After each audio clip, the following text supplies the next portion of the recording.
Yeah, we can start.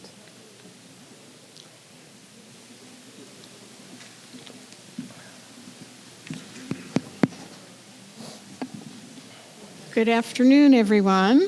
Welcome back.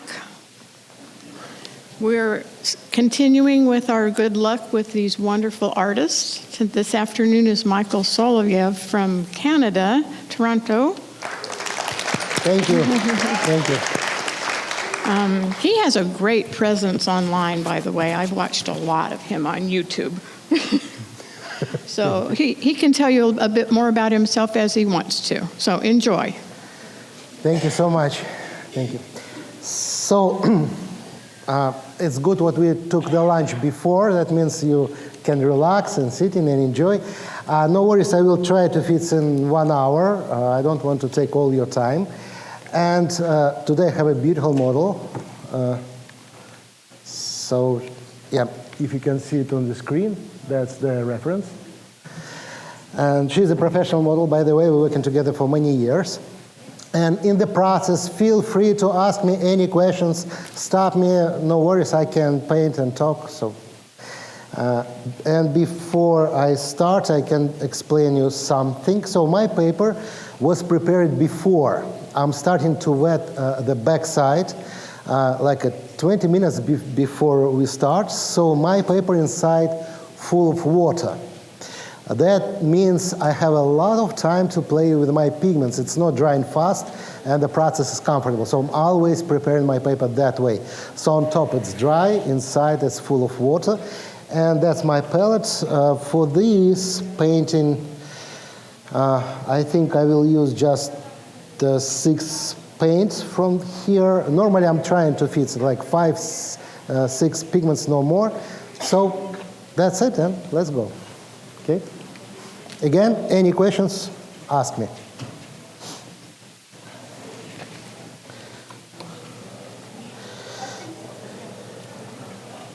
Michael, did you pre-wet the back? Yeah. So I wet the back 20 minutes before I start, so full of water, comfortable.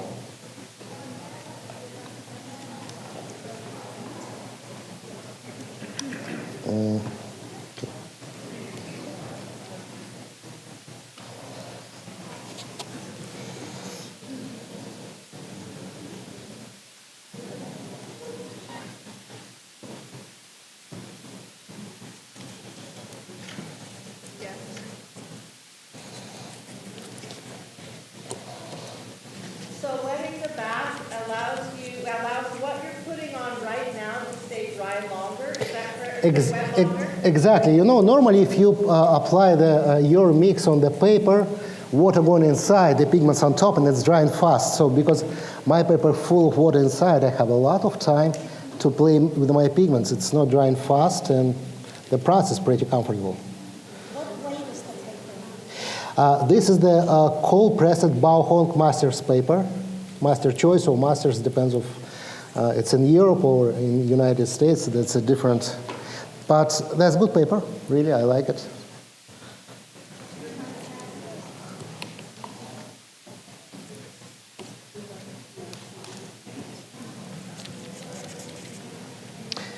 Normally, I'm painting on the rough paper. This time, I took the cold-pressed to make the gradients a little bit more softly.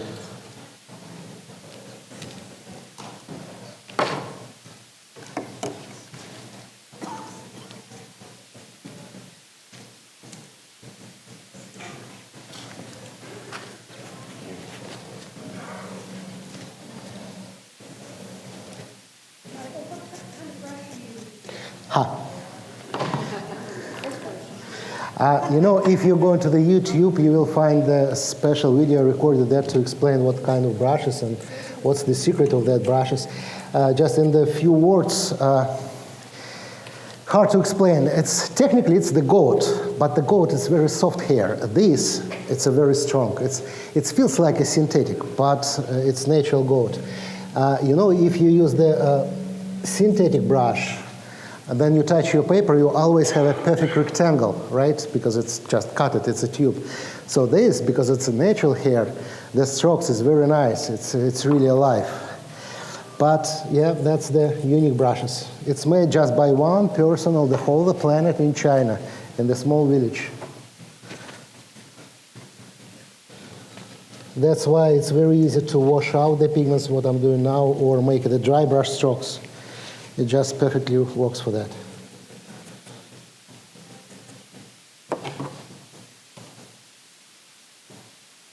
And yeah, it's very specific. Now, for now, a lot of artists starting to use the same brushes because they made special for the watercolor. Not all the brushes what we use are made for the watercolor. It's funny.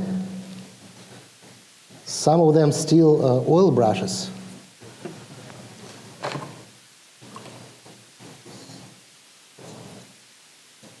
The Lauren, by the way, make the huge research about the history of the brushes in our, let's say, European civilization. It's very funny. Then the English people brought the watercolor to our European world from China. The first 70 years, we have no idea what we have to use the other brushes. And in the beginning, we used the same brushes like for the oil. And it was very funny because we have no idea what is that.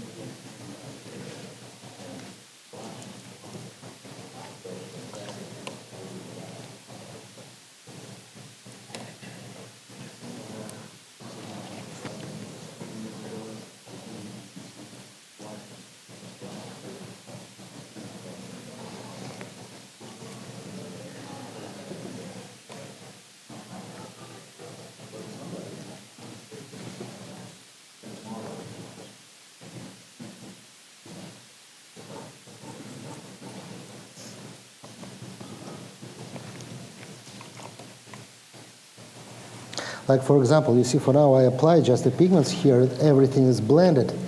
And with that brush I can wash out and bring the shape back. So that's the lifting, wash out, it depends how you call that. But that's make it very soft.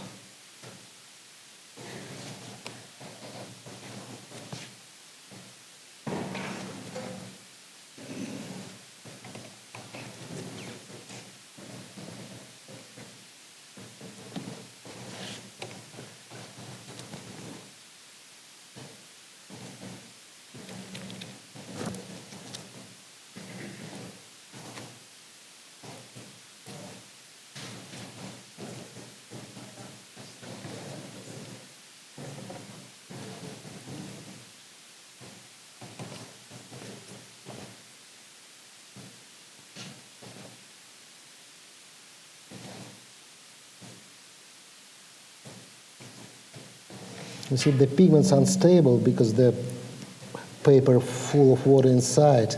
That's why I can move them anytime, change the colors, repaint. So normally we put the layer by layer, but in that style, let's say, I can reorganize everything in the real time, which is nice. So I can build my picture and change my mind anytime. So. How long does that effect last, wetting the back? Normally it depends on the brand of the paper, and cold press is drying faster compared to the rough. On that paper I have about 1 hour and a half till it will be dry and stable. So for the demo it's perfect time. Normally, even in my studio, and then I'm painting alone, I'm never painting more than 1 hour and a half, even if it's a big size, Mostly it's just a personal. I couldn't back to my painting on the next day. On the next day, I'm a different person. I have a different feeling about my subject. I prefer to start from scratch. I don't want to back to that. So that's why I'm trying to be fast. And the process is more interesting. It's a live process, right?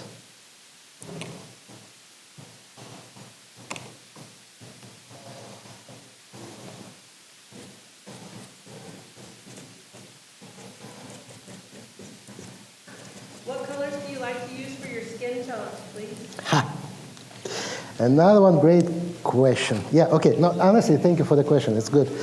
But it's the same like you asked me what colors we are supposed to use to paint the ocean. What kind of ocean? You know, the wild Indian Ocean or Caribbean, Cuba, or in the morning time, in the end of the day, stormy, it's always different colors. So there is no like a one solution, what colors we have to use for the skin tone. This time it's a little bit quinacridone deep gold, a little bit alizarin crimson, queen sienna, my main color here, and the cobalt and purine violet for the shadows later. So that's the basic mix. But it's always a little bit different. You know, one of the important thing about the colors what I'm using, all of them transparent. So that means it doesn't matter how many paints I mix together. In the end, it's always nice mix. And that's important. So I can mix my colors almost automatically and without thinking.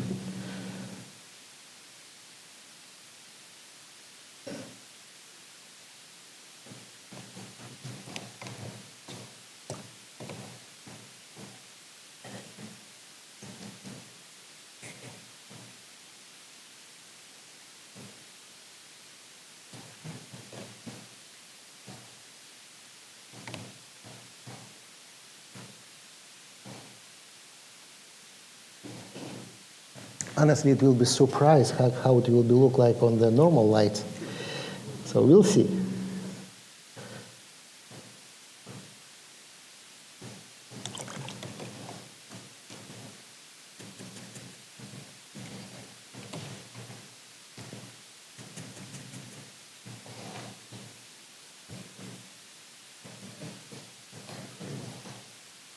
What kind of light do you like for being able to see the colors? That's the great question, honestly. So in Kelvin, it have to be 4,500. That's not cold, not warm. That's exactly like in cloudy day. More important for now, it's very hard, honestly, to paint because reflection from the light, so I see the reflection everywhere. I don't see exactly the color. So the light should be going that way, from the side to side, and that will be better. But it is what it is, right?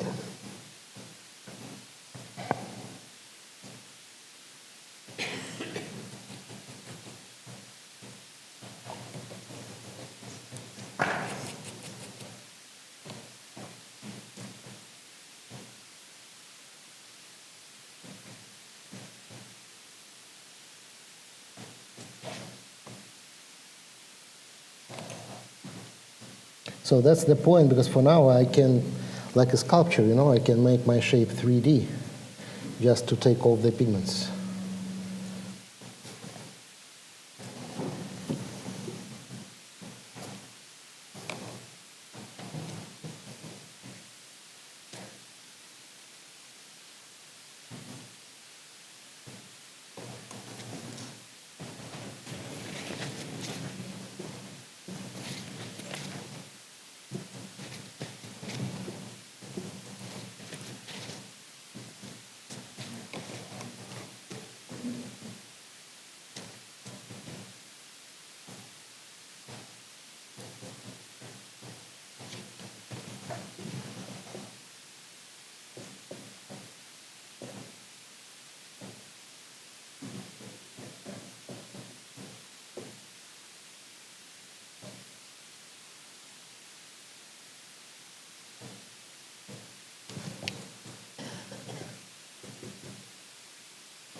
fastens your paper in any other manner than just the water on the back. Is that correct? Yes, just the water, only the water.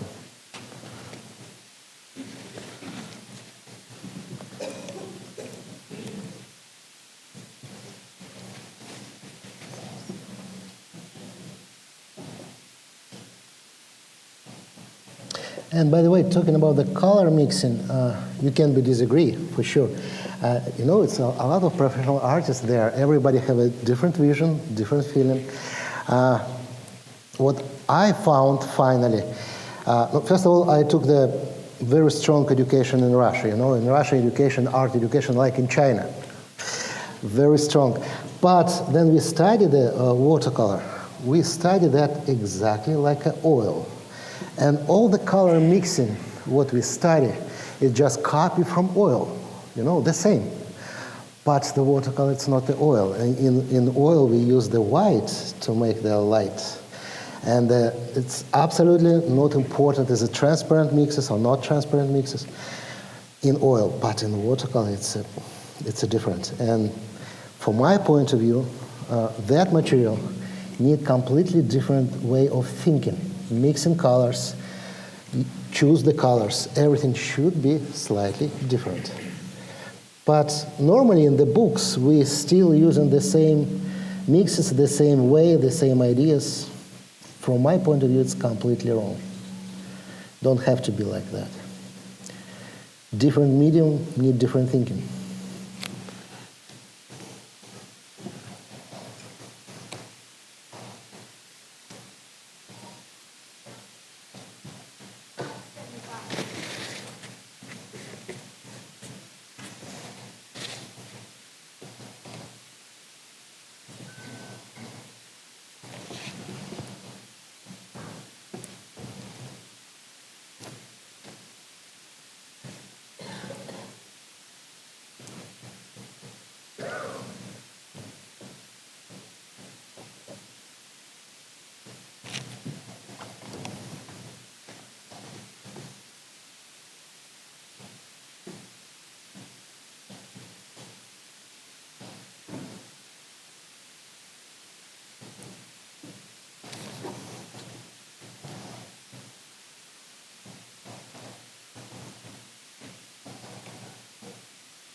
So that's another one, like simple technical trick.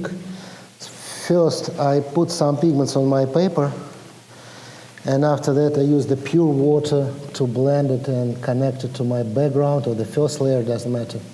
So like now, it's just the pigments, clean my brush, pure water, and make connection.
You still here?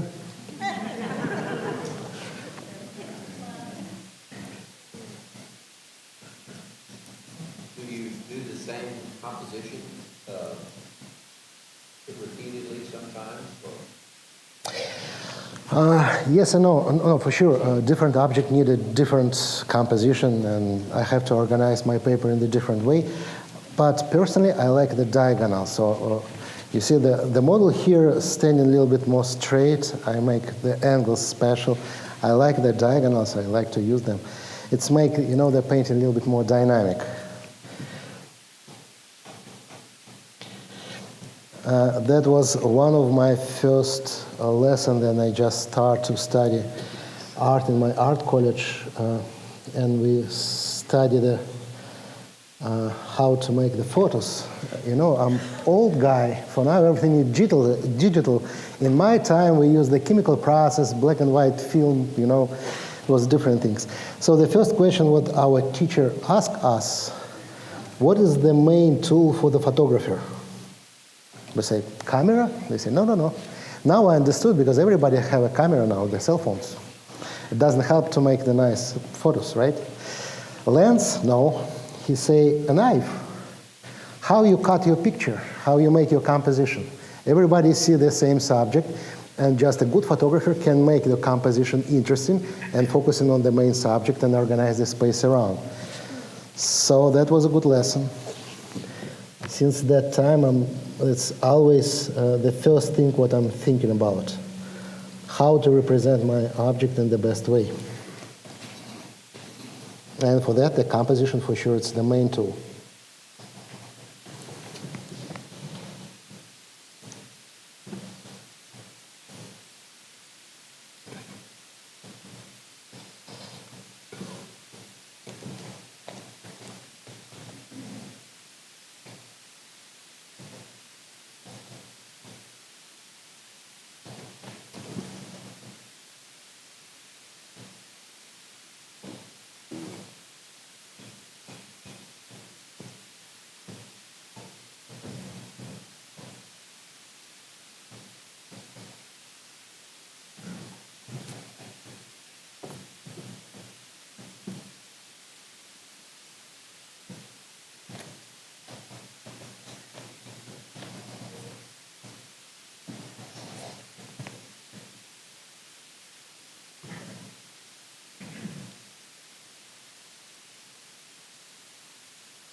I noticed you blurred out that arm almost completely.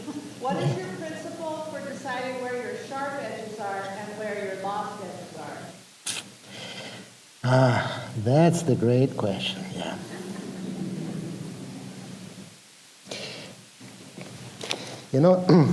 Just imagine someone starting to play the jazz music. There is no notes here, just music, right? And you ask, what are you doing now? How you can explain it? He just playing music. So that's the same process. Yeah, here on the reference photo, it's very strong shape, but it's not the story about this part. So that's why I don't want to focus on that. I want to focus more on the head, on the face. I want to explain the light here, but this not important. So that's the reason why I blended. Plus, it helps me to make some dynamic movement here, what I like to make. So, but why are we doing that? It's, almost impossible to explain. It's not the same, not understandable rules. It's exactly like a jazz music. How we can say why you make that sound? Because I feel what it should be. So yeah, but thank you for the question. That's why I'm asking myself times to times, why did that?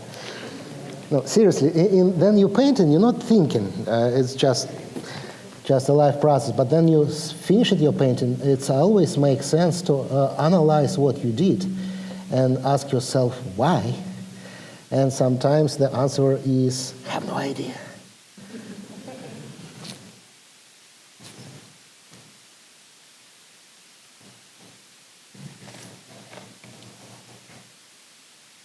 Do you have a pencil sketch? This time, yes. It's very simple, just measuring. It's not visible, right? Okay. Just a little bit. Honestly, I prefer to paint without sketching by pencil, absolutely. I don't like that. It's to explain why, just imagine, if you paint the cityscape, then you organize your paper in the lifetime. You can decide, do you want to put the window here or car, or you don't want to do that? Depends what you have on your paper. But if you make your sketch and draw the window, there is no way to escape. You have to paint it because it's just catch your eyes. It's in front of your eyes, and it's very hard to ignore it. But if your paper is empty, anytime you can change your mind and decide what to do, what not to do. So I prefer to paint without sketching.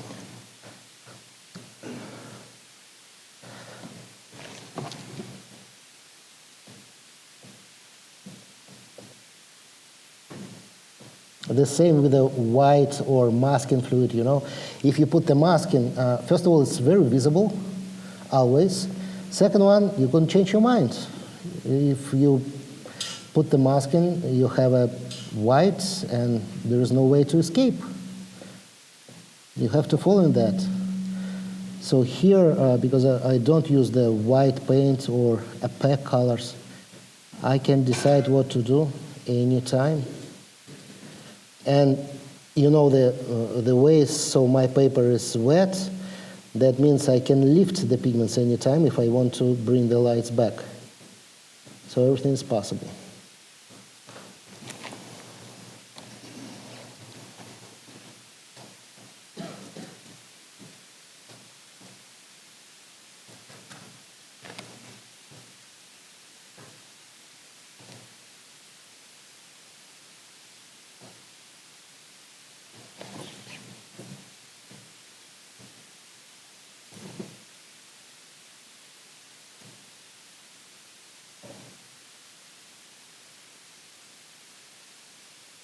And no worries, I back to the arm a little bit later to make some correction.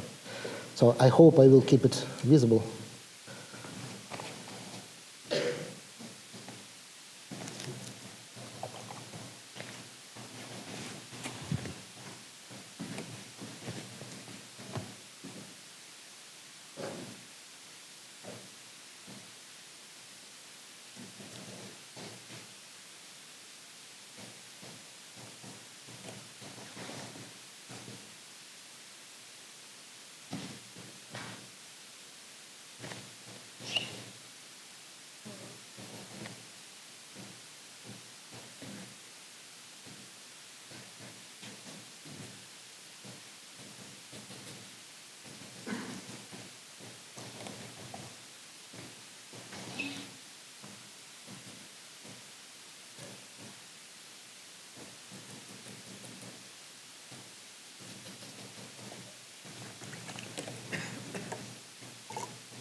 Why did you just splash clean water into that area?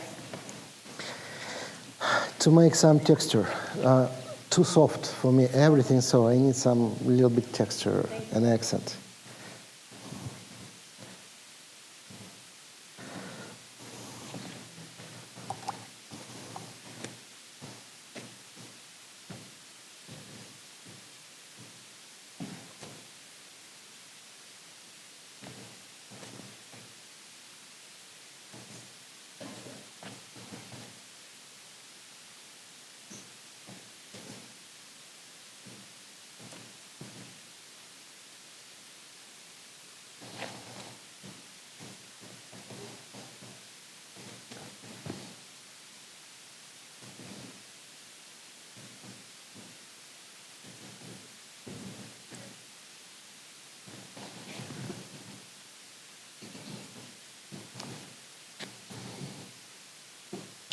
You know, that, again, the same idea. On the reference, it's a black lines here. In the process, I decide to make it lighter, almost white, so as I say, it's a very live process. You know, I'm painting every day, and with all my experience, then I start in my project, I'm absolutely sure how it should be look like. In my mind, I have a plan. You know, in the end, it's always look completely different. Absolutely. And that's great, you know. First of all, because I'm not alone, I'm working with the water, and sometimes the water doing for me is something unpredictable, and I have to be ready to accept it. That's important. It's, you know, it's my partner. I couldn't force it. If you want to build good relationship with your partner, you have to trust your partner, right? You have to trust. So if something happens before I'm starting to correct it, I'm thinking maybe it's nice and I just have to leave it. So that's why, as I say, it's very alive.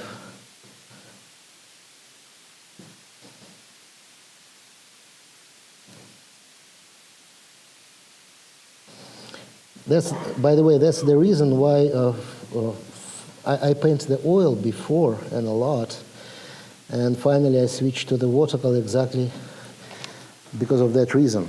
You know, it's a little bit unpredictable, a little bit alive, and I'm not alone. In oil, acrylic, tempera, all the mediums, you're just one person who's responsible for everything, you alone. Here, you have a partner, and that's make the process very interesting. Michael, Yep. would it be possible time to time for you to bring the pictures up so we can see the true values? Yeah, that's the good idea. Yes, I will do that, just few corrections, yes, sure.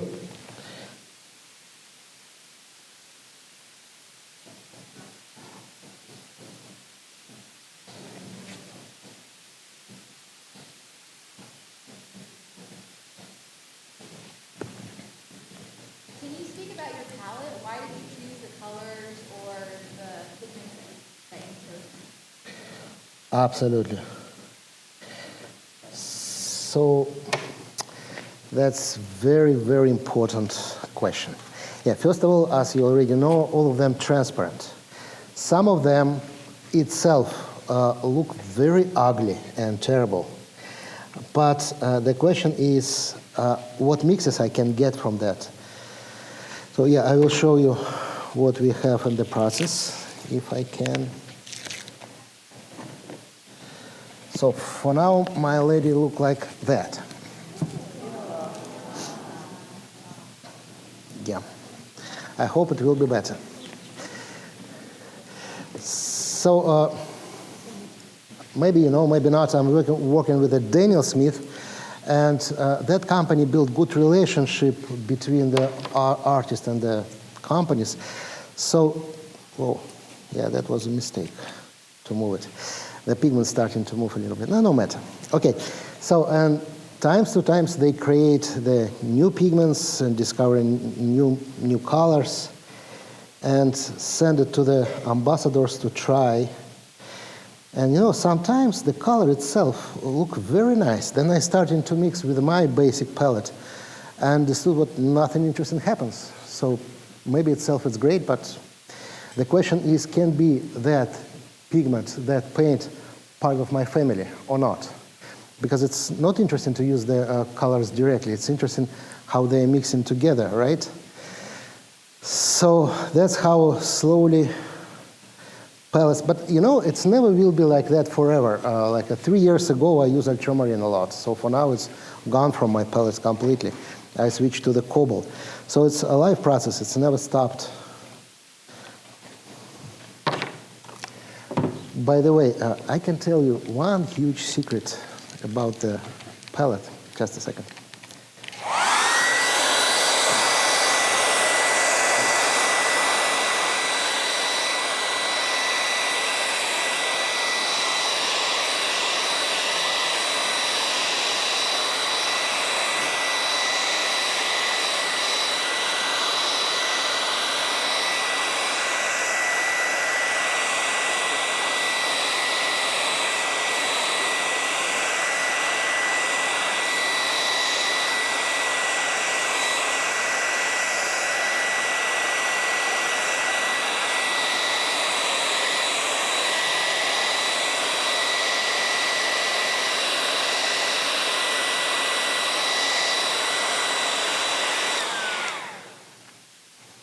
As you maybe know, the Daniel Smith, like some other companies sometimes, make the paints special for the artists.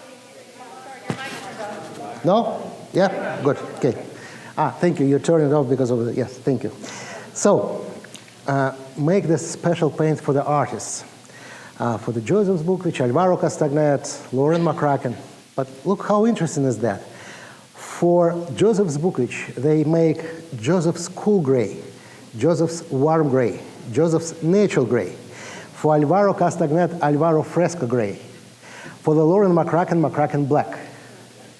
No one artist looking for the bright colors. Everybody looking for the gray mixes. Because we painted by the shadows, we painted by the negative space. This is our main tool. So the best example, just imagine, if you want to paint something simple like a banana. That's very easy to make it in the light. You just take the yellow color and you have a banana in the light. What about the shadow on the banana? It have to be cold, but you couldn't use the blue colors. You will have a green. So how to mix yellowish gray, cold yellowish gray? That's interesting game. So the answering on your question, how I make the selection of my palette, from my point of view, personal, if I can mix any kind of gray colors, I mean greenish gray, bluish gray, yellowish gray, anyone, use just 2 paint from my palette, fast and simple, my palette in the good shape. If I have to spend 10 minutes to prepare my gray mix, paper is dry and I don't have that time. It have to be done simple. So that's the question of selection of the colors. Some of them itself, like a phthalo green blue shade, for instance, look terrible, really. You never see that color in real life. It's look like a cheap marker for the kids. But it doesn't matter, because from this color I can make very nice mixes. The same Indian yellow, it's so bright yellow color. We never see that, except the flowers, that yellow color in real life. But mixes from the Indian yellow, phthalo green, phthalo blue, they are brilliant. So that's the idea of the selection.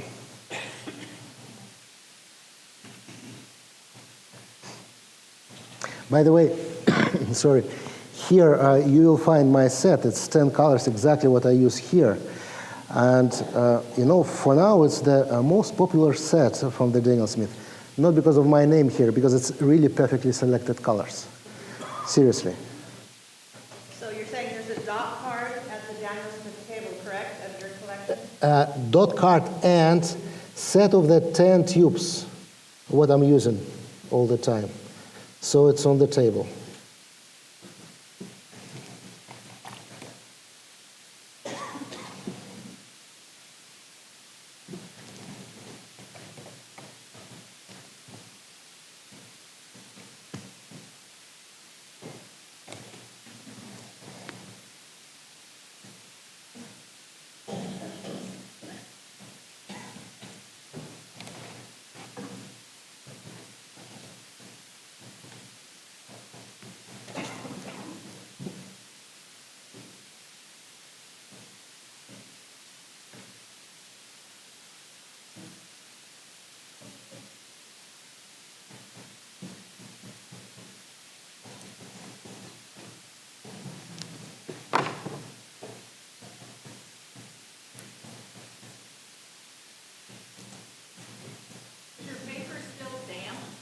Oh yeah, inside it's, you know, it's absolutely wet still.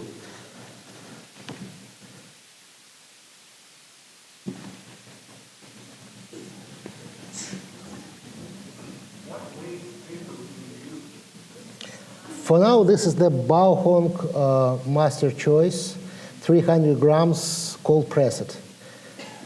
So, you know, normally I'm always switch from the Bauhonk rough mostly, and the Sanders Waterford. This is my 2 favorites paper.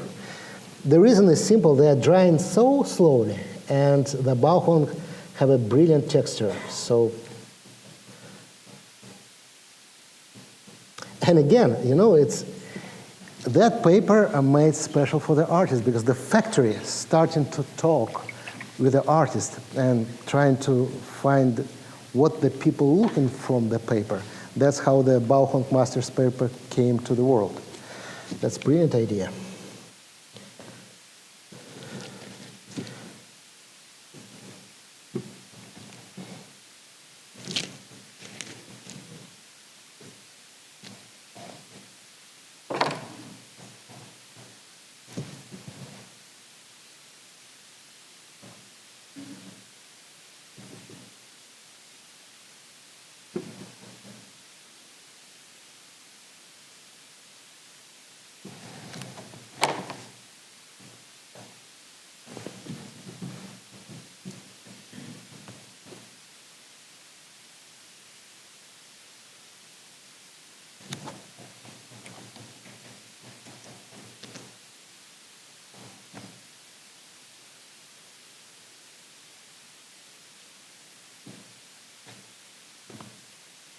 That's soft gradients, what I'm doing now. Just imagine if you want to make that gradient in oil, you have to spend a couple of hours. So in watercolor, it's coming natural way if you use it exactly like a watercolor. So that's a good thing.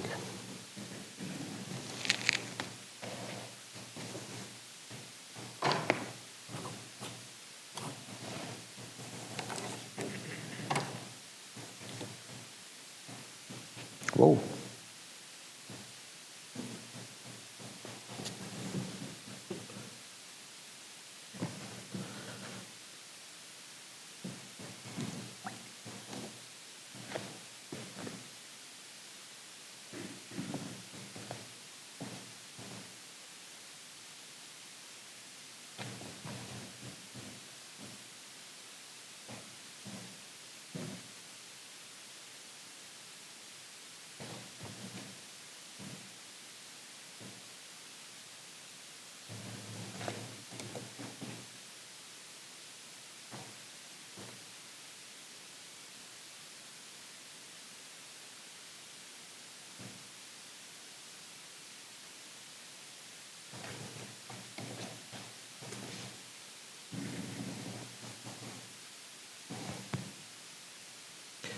Yeah, because of the reflection, I'm not sure what I'm doing, honestly. But it's a fun, right?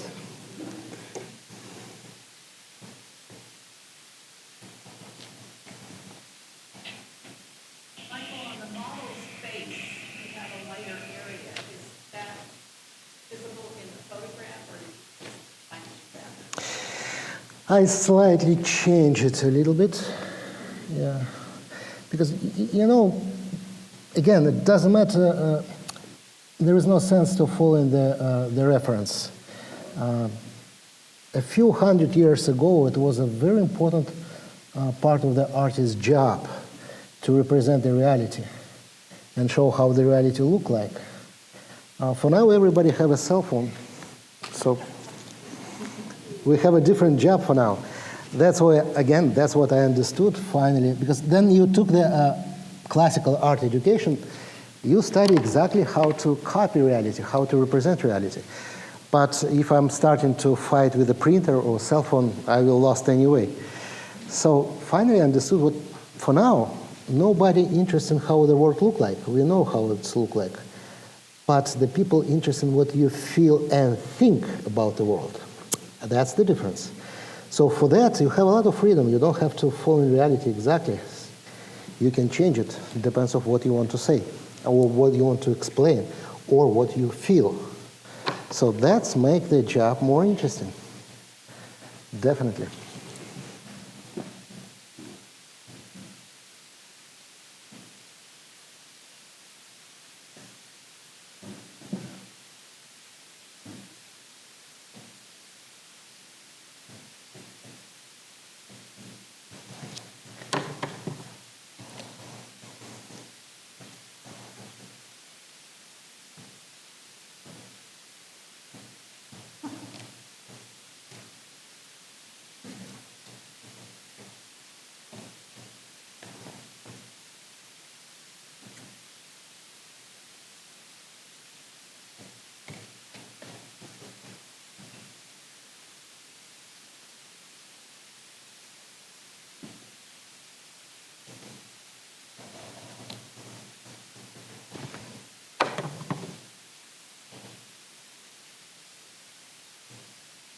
By the way, then you choose your paper for your project. It depends on the style, for sure. If you're interested to follow in kind of that style, and if you want to keep your paper wet for the long time, you should know the rough paper dries slowly compared to the cold pressed. And it's a huge difference. You know how the paper made? For sure, you saw that video many times. It's just a lot of fibers, right? Between fibers, we have air. If the companies don't use the rolls, just make the screen like that, pulp, and put it dry, we have a rough paper.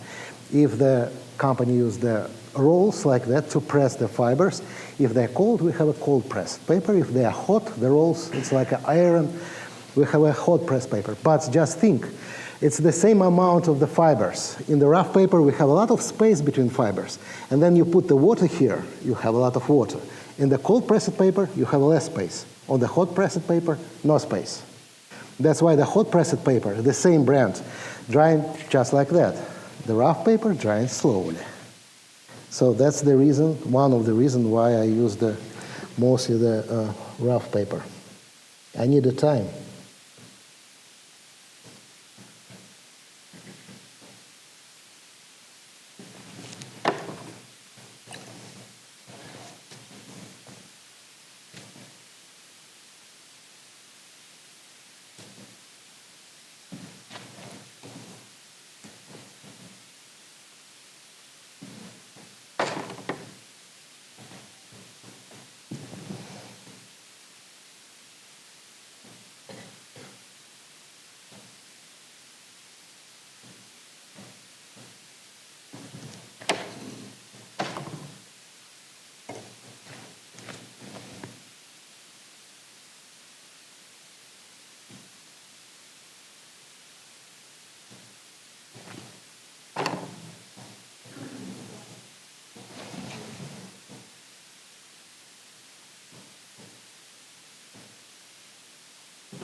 You see, I'm always use washout lifting.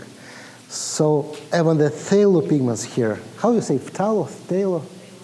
Phthalo, okay, because in each country is slightly different. Okay, phthalo. Even the phthalo pigments from the Daniel Smith here, they're not that staining. I can wash out it completely. Normally, from other brands, it's impossible. So the Daniel Smith make another, from my point of view, another one revolution and make it possible to lift the phthalo pigments. They are very concentrated, great for the mixes, but before it was so stable, no way to take it off. So now that's possible.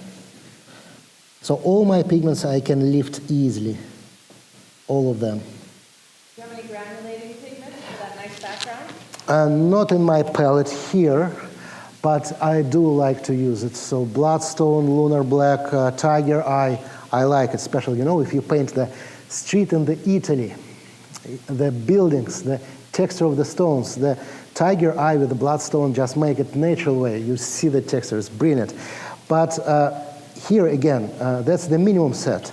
And I don't want to think then I'm painting and just pick up the pigments automatically. But if it will be some granulated pigments here and I put it on the skin, it not will be nice, you know.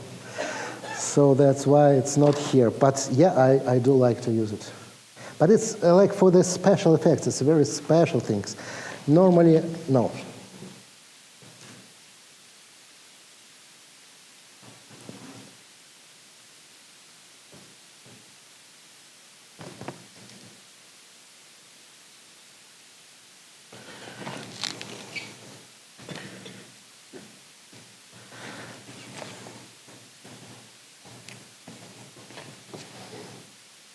Did you mention if you have a favorite brand of paint? Yes, Daniel Smith, and only. Thank you. So all my colors is just a Daniel Smith. It's a lot of reasons. First of all, it's really quality. It's really great quality. And, you know, the John Cogley, the owner of the Daniel Smith, I like the idea. He say he don't care about how expensive the pigments. The Gum Arabic and Daniel Smith, it's a food grade. You can eat the paint, seriously. So he trying to do the best colors in the world. And he talk with the artist, which is very important. So that's why, you know, I know what I'm using, I know why, and if something not exactly like I'm looking for, he listening and change it. So it's great. It's the good relationship between the companies who make. The same happens with the Bauhong paper, you know, how the Bauhong paper came to the market. It's a great story.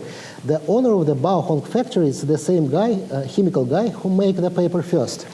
And then he create the paper, the Bauhong master paper made by completely different way, technically. So first of all, it's a one-side paper. You can paint on the back side. And it's a 2 layers paper. The main layer, it's just a little bit gelatin there, it's a lot of fibers. The second layer on top, with a nice texture, with a lot of gelatin. That's why then you start to paint and put the water here. The pigments not going down. Normally, if you're painting on any kind of paper, the Fabriano, Archie, Saunders, anyone, the pigments with the water going inside. That's why then it's dry, we lost about the 20% of the brightness, right? So on the Bauhong paper, all the pigments on top. And inside going just the water. And the water support the pigments. It was a brilliant idea. And just think what he did. Then he create that. They invite Joseph Zbukvich, fly from Australia to China to test the paper. And they changed the recipe. Joseph say, I like this, I don't like that. After that, Alvaro Castagnet was invited to be there as well. Alvaro Castagnet test the paper and say what he like, what he don't like. And they changed the recipe again. I was lucky guy, I was invited on the factory as well. So that's why we have finally the square blocks of the Bauhong paper, which I like. I like to use the square format. So, sorry?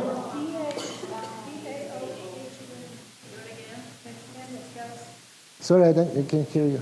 How do you spell that? A Bauhong? Yep. Thank you. So that's why, like other companies, they make a lot of different paper, but we're talking about the master's choice or master paper because that made exactly like artists looking for. So finally, the factory created the paper with all the artists, watercolor artists, looking. So that's a great idea to make that relationship. And I like that. No, you can hear me? Maybe because I'm talking about the Bauhong paper, not Fabriano. I hope not. Okay.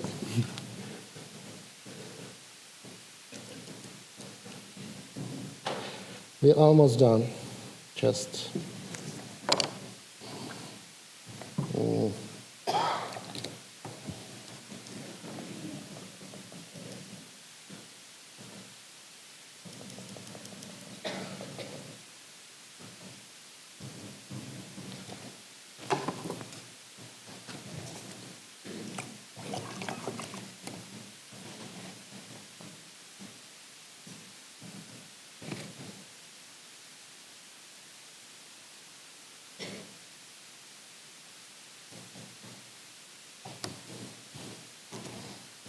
Those brushes are available on your website, is that correct? Yes. And honestly, the 2 places in the world where you can find that brushes. In Tokyo, in Japan, they have a biggest art store in the world. So that brush is there on the 5th floor and just on my website only. Because, you know, it was very funny and hard to find the masters who make that brushes because that brush, the first one, was a gift from Chinese master to me. And then they give me that brush. I look at the brush, and, you know, for me it looked like a cheap toy. Absolutely not serious. So I say thank you and keep it in my easel couple of weeks. And after that, another one Chinese master saw that brush in my easel and say, where you get that? It's very rare, expensive brush from the handmade from the China. So yeah, I tried that, and I just fallen in love on that brush. It's changed my style completely. But you know, the problem is 2 years, I'm just hiding. I couldn't use that brush in public. In my studio, yes, because you know, there is no way to find it in the store, and no one of my students can follow me. So in the 2 years, we finally found the master. And you know, it's a very funny story. He didn't speak English for sure, and live in a small village, and never use internet. So if I want to order the brushes from him, I send a message to one of my student Chinese lady. She translated to China, sent email to the village near that master, and the guy printed and go into the master and say, please make the brushes. 21st century, I know, but there is no other way.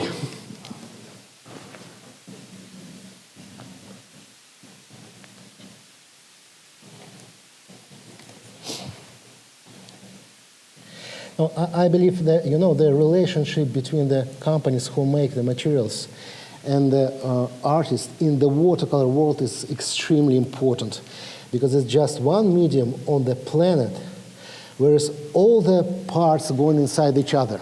You know, it never happens with the oil, acrylic, tempera, gouache, watercolor, and pigments going inside the paper. So quality of each part is extremely important. So that's why it's great when someone starts to talk.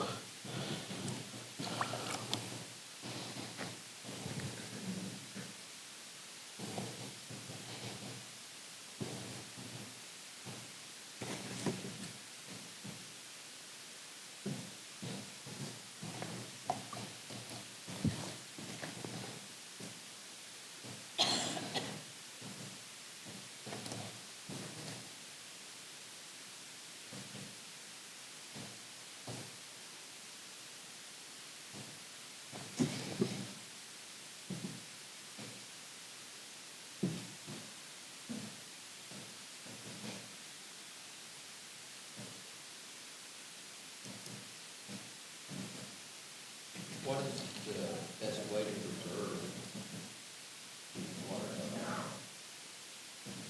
watercolor? What do you mean?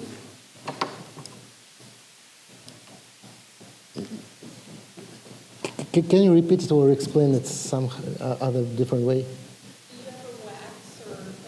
Ah, okay. Okay, yeah, understood, yes. Any varnish, wax, and other things, companies make it just for the market. You know, it kills watercolor. The paper have to breathe, and it's very important. For now, you can protect it, put the varnish. After the 10, 20 years, your watercolor going to die. No air coming here, so it's very important. Best way, just put the glass, some plastic glass, plexiglass or something like that. That will be enough. So no varnish, nothing. It's just a paper. A paper have to breathe.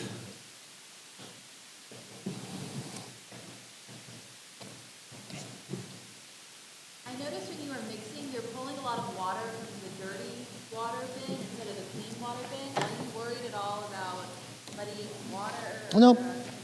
No, I'm not worried about that because, you know, I'm painting from light to shadow. The first touching was pretty light.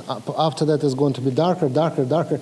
So honestly, it's still clean water. For the watercolor, it's okay, especially if I use the dark mixing like that.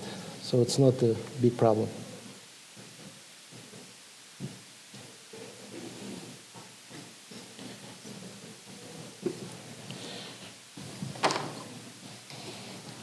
We're almost done.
Just a couple of minutes and we finish it.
Okay, we're done.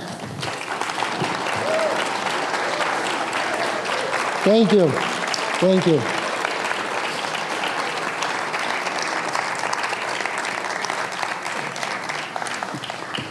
Thank you so much, and thank you for your questions.